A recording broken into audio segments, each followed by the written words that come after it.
राम मैं समझ गया। क्यों? क्योंकि तुम उदार हो और उदार हृदय में तुम प्रभु राम।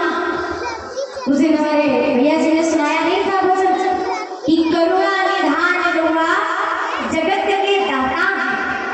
अरे हमारे प्रभु राम अकारण करुणा करने वाले हैं। ये नहीं देखते कि कोई मेरे लिए क्या करता है क्या नहीं करता है, इसका भाव क्या है क्या नहीं है। भगवान राम तो सबके ऊपर अकारण करुणा करने वाले। राम जी ने देखा, राम ने देखते ही आज करे मनो भाव विभोर हो गए। गुरुदेव हमें विस्तार से कथा सुनाने की कौन है, कैसे हुआ, क्या हुआ, कब हुआ। विश्वामित्र जी कहे राम ये गौतम नारी अहिल्या, इनके ऊपर देवराज इंद्र की कुदृष्टि थी और ये ब्रह्मा जी की पुत्री थी। इन्होंने अपनी पवित्रता के साथ जीवन जिया, लेकिन देवराज इंद्र तो बहुत पहले से इनके ऊपर कुदृष्टि रखा था। लेकिन ब्रह्मा जी ने गौतम ऋषि की पवित्रता निश्चलता को देखकर अपनी पुत्री अहिल्या का विवाह गौतम के साथ कर दिया।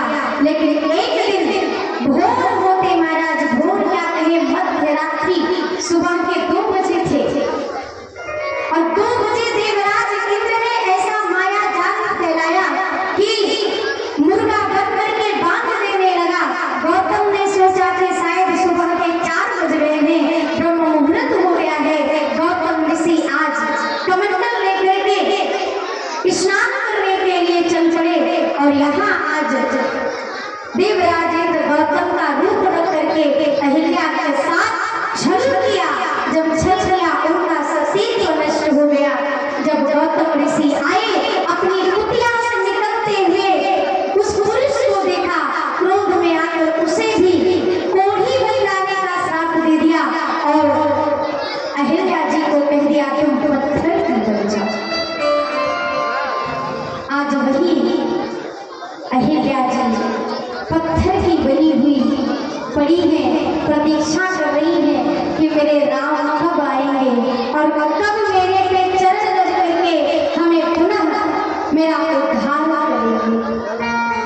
एक बात तो समाज में ना, जिस लड़की के साथ, जिस कन्या के साथ गलत हो जाता है ना, लोग जो गलत करता है उसे दोष नहीं देते, दोषी एक लड़की को ठहराया जाता है।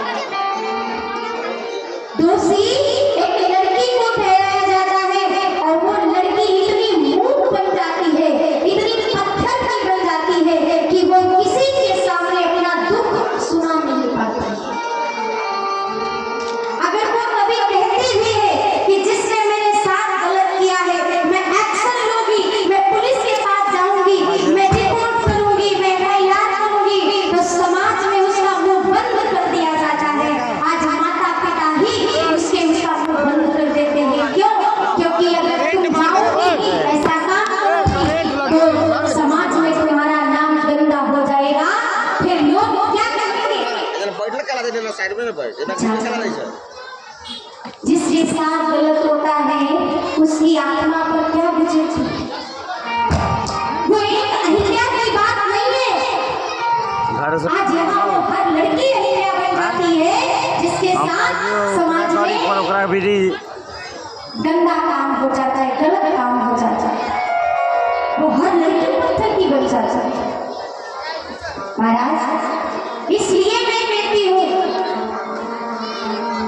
कि आप सभी शेरनी बनो। माता पिता अपनी बच्चियों को चांद न बनाए जो हर कोई टकटकी लगा के निहारे, हो आज चंद्रमा बड़ा सुंदर लग रहा है। हाँ? लेकिन आज माता पिता क्या करते हैं, हमारी बिटिया चंद्रमा है, चांद है, जो हर कोई घूम रहे हैं।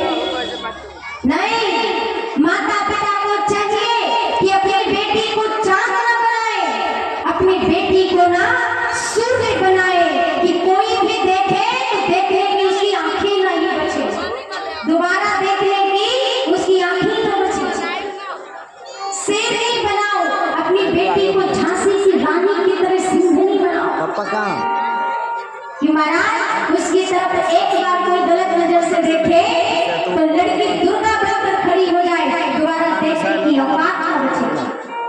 पप्पा कहाँ? ऐसे ही बनो।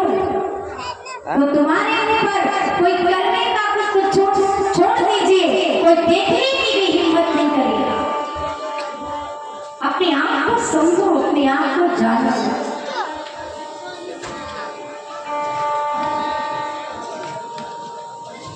हमारे दिलीप बाबू के माता जी सरस्वती कुछ जैसे ही राम ने देखा, राम जी पास में गए। अच्छा, कितने लोग कहते हैं कि राम जी ने तो वो सिया की अहिल्या के ऊपर अपने पांव रखे थे। क्या आप लोग मानते हो राम जी ऐसा कर सकते हैं? आपने बताया? ऐसा नहीं।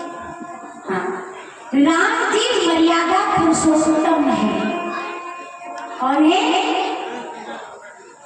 मर्यादा पुरुषोत्तम भगवान श्री रामचंद्र, और वो एक पर स्त्री के ऊपर अपने पांव रखे थे। कभी पांव छुआए नहीं। क्या कहा गया है? तुलसी बाबा खुद लिखते, परिसत पद पावन सोकना सावन प्रगट भई तप कुंज सही। परिसत पद पावन सोकन सावन और प्रगट भई पद कुंज सही। परिसत किसे कहते हैं आपको पता है? बाबा खुद प्रमाण देते हैं।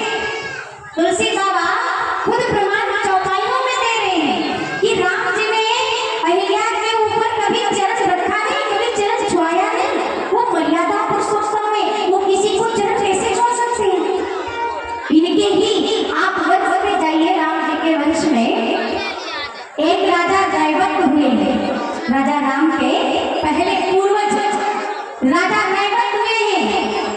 एक बार क्या हुआ कि राजा दैवत जब भ्रमण करने के लिए निकले तो वो क्या देख रहे हैं कि हमारे भारतवर्ष की एक महिमा है कि भारतवर्ष क्या है? कृषि प्रधान देश। भारतवर्ष कृषि प्रधान अर्थात खेती करने वाला देश। और हमारे यहाँ की माताएं, हमारे यहाँ की बहनें पुरुष के कंधे से कंधा मिलाकर बराबर चलती हैं, बराबर काम करने जाती है, चाहे वो खेतों का काम हो, चाहे वो घर का काम हो, चाहे जहाँ का काम हो। स्त्री बराबर पुरुष के साथ कंधे से कंधा मिलाकर चलती है। रैवत राजा ने देखा, रैवत राजा देखे कि जब स्त्रियां थक जाती हैं खेतों में काम कर करके, तो वो कहीं ना कहीं एक पेड़ की आड़ में आकर के विश्राम करने लगी। तो पता है राजा रैवत ने क्या किया? राजा रैवत पवन देव का आवाहन करते हैं और पवन देव से कहते हैं, पवन देव, हमारा देश कृषि प्रधान देश है।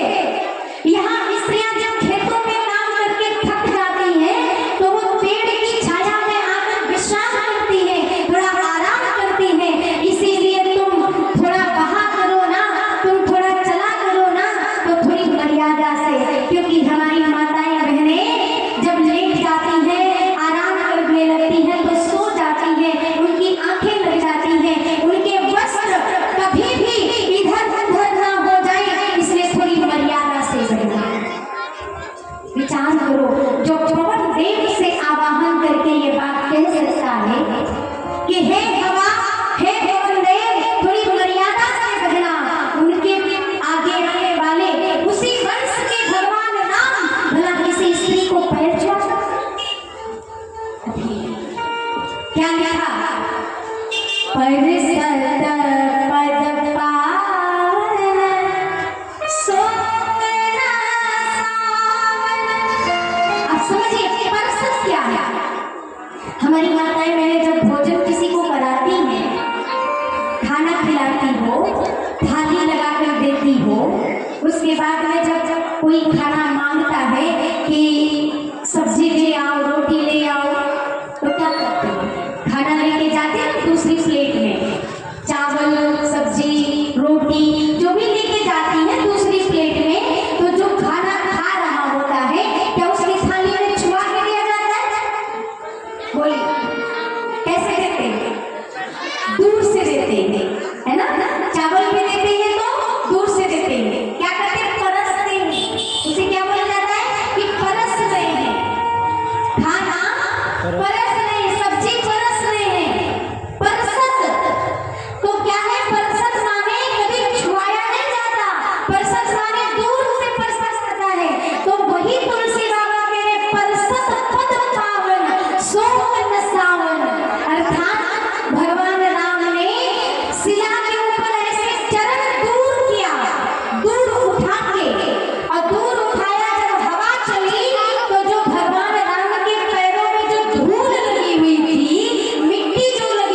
हो गई। बोली भगवान